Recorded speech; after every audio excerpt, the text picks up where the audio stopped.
Assalamualaikum warahmatullahi wabarakatuh. Perkenalkan, nama saya Nanda Lubis dengan NIM 12111420705 dengan mata kuliah Landasan Pendidikan IPS dengan dosen pengampu Bapak Nurdiansyah MPD. Di sini saya akan menjelaskan tentang landasan pendidikan. Landasan pendidikan adalah tumpuan dasar konseptual yang digunakan dalam dunia pendidikan.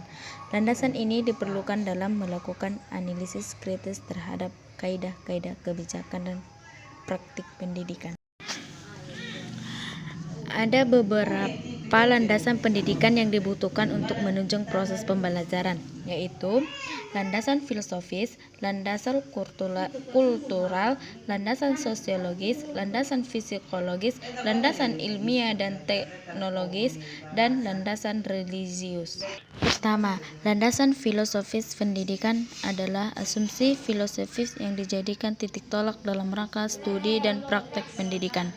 Landasan filosofis bersumber dari pandangan-pandangan dalam filsafat pendidikan, menyangkut keyakinan terhadap hakikat manusia, keyakinan tentang sumber nilai, hakikat pengetahuan, dan tentang kehidupan yang lebih baik dijalankan. Aliran filsafat yang kita kenal sampai saat ini adalah idealisme, realisme, perennialisme, esensialisme, pragmatisme, dan progresivisme. Idealisme adalah sistem filsafat yang menekankan pentingnya keunggulan pikiran atau myth, roh, soul, atau jiwa, spirit, dan pada hal-hal yang bersifat kebendaan atau material. Aliran filsafat realisme berpendiri bahwa pengetahuan manusia itu adalah gambaran yang baik dan tepat dari kebenaran. Perennialisme adalah aliran pendidik yang mengutamakan bahan ajaran konstantin, yakni kebenaran, keindahan, cinta kepada kebaikan universal. Perennialisme berpendirian bahwa untuk mengembalikan keadaan kacau balau seperti sekarang ini, jalan yang harus ditempuh adalah kembali kepada prinsip-prinsip umum yang telah terpuji. Esensialisme adalah mazhab pendidikan yang mengutamakan pelajaran teoretik liberal atau bahan ajaran esensial. Pragmatisme adalah aliran filsafat yang memandang segala sesuatu dari nilai kegunaan praktis di bidang pendidikan. Aliran ini melahirkan progresivisme yang menentang pendidikan tradisional. Eksistensialisme adalah aliran filsafat yang pahamnya berpusat pada manusia individu yang bertanggung jawab atas kemauan yang bebas tanpa memikirkan secara mendalam mana yang benar dan mana yang tidak benar. Yang kedua, landasan sosiologis.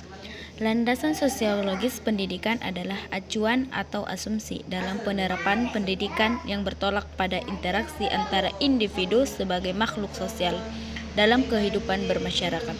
Sosiologi pendidikan merupakan analisis ilmiah tentang proses sosial dan pola-pola interaksi sosial di dalam sistem pendidikan. Landasan sosiologis pendidikan di Indonesia menganut paham integralistik yang bersumber dari norma kehidupan masyarakat, kekeluargaan dan gotong royong, kebersamaan musyawarah untuk mufakat. Kesejahteraan bersama menjadi tujuan hidup bermasyarakat. Negara melindungi warga negaranya dan serasi seimbang antara hak dan kewajiban. Oleh karena itu, pendidikan di Indonesia tidak hanya meningkatkan kualitas manusia orang per orang, melainkan juga kualitas struktur masyarakatnya. Ketiga, landasan kultural. Kebudayaan sebagai gagasan dan karya manusia beserta hasil budaya dan karya itu akan selalu terkait dengan pendidikan, utamanya belajar. Kebudayaan adalah hasil cipta dan karya manusia berupa norma-norma, nilai-nilai, kepercayaan, tingkah laku, dan teknologi yang dipelajari dan dimiliki semua anggota masyarakat tertentu.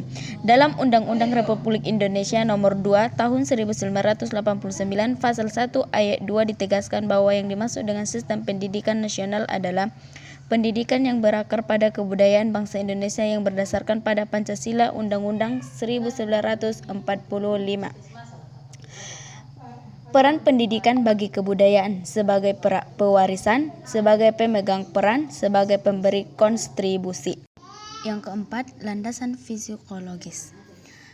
Landasan psikologis pendidikan merupakan suatu landasan dalam proses pendidikan yang membahas berbagai informasi tentang kehidupan manusia pada umumnya, serta gejala-gejala yang berkaitan dengan aspek pribadi manusia pada setiap tahapan usia perkembangan tertentu untuk mengenali dan menyikapi manusia sesuai dengan tahapan usia perkembangan yang bertujuan untuk memudahkan proses pendidikan. Cabang-cabang psikologis. Psikologis perkembangan. Psikologi perkembangan merupakan ilmu yang mempelajari tentang perilaku individu berkenan dengan perkembangannya. Dalam psikologis perkembangan dikaji tentang hakikat perkembangan, pentahapan perkembangan, aspek-aspek perkembangan, tugas-tugas perkembangan individu, serta hal-hal lainnya yang berhubungan perkembangan individu yang semua dapat dijadikan sebagai bahan pertimbangan dalam mendasari pengembangan teknologi pendidikan. Psikologi belajar. Psikologi belajar merupakan ilmu yang mempelajari tentang perilaku individu dalam konteks belajar. Psikologi belajar mengkaji tentang hakikat belajar dan teori-teori belajar, serta berbagai aspek perilaku individu lainnya dalam belajar yang semuanya dapat dijadikan sebagai bahan pertimbangan sekaligus mendasar pengembangan teknologi pendidikan. Psikologi sosial. Menurut Hollander tahun 1981, psikologi sosial adalah psikologi yang mempelajari psikologi seseorang di masyarakat, yang mengombinasikan ciri-ciri psikologi dengan ilmu sosial untuk mempelajari pengaruh masyarakat terhadap individu dan antar individu. Ilmiah dan teknologi. Teknologi pendidikan merupakan cabang ilmu yang memiliki objek format belajar manusia, baik secara pribadi maupun secara kelompok, yang memiliki pola pendekatan-pendekatan sebagai berikut. Isomeristik, sistematik, sistemik.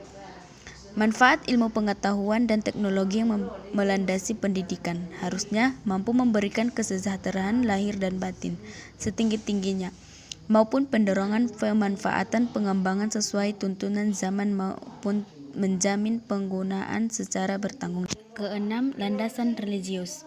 Landasan religius pendidikan ialah seperangkat asumsi yang bersumber dari ajaran agama yang dijadikan titik tolak dalam pelaksanaan pendidikan. Karena mayoritas masyarakat Indonesia, saya akan membahas landasan pendidikan menurut Islam, yakni yang bersumber dari Al-Quran dan hadis. Al-Quran. Dalam Al-Quran salah satunya pada Quran Surah Al-Mujadalah ayat 11 yang artinya Allah akan mengangkat derajat orang-orang yang beriman di antaramu dan orang-orang yang diberi ilmu beberapa derajat, dan Allah akan maha teliti terhadap apa yang kamu kerjakan. Mungkin cukup sekian yang dapat saya sampaikan. Apabila ada kesalahan saya mohon maaf. Wabillahi taufiq wal hidayah. Wassalamualaikum warahmatullahi wabarakatuh.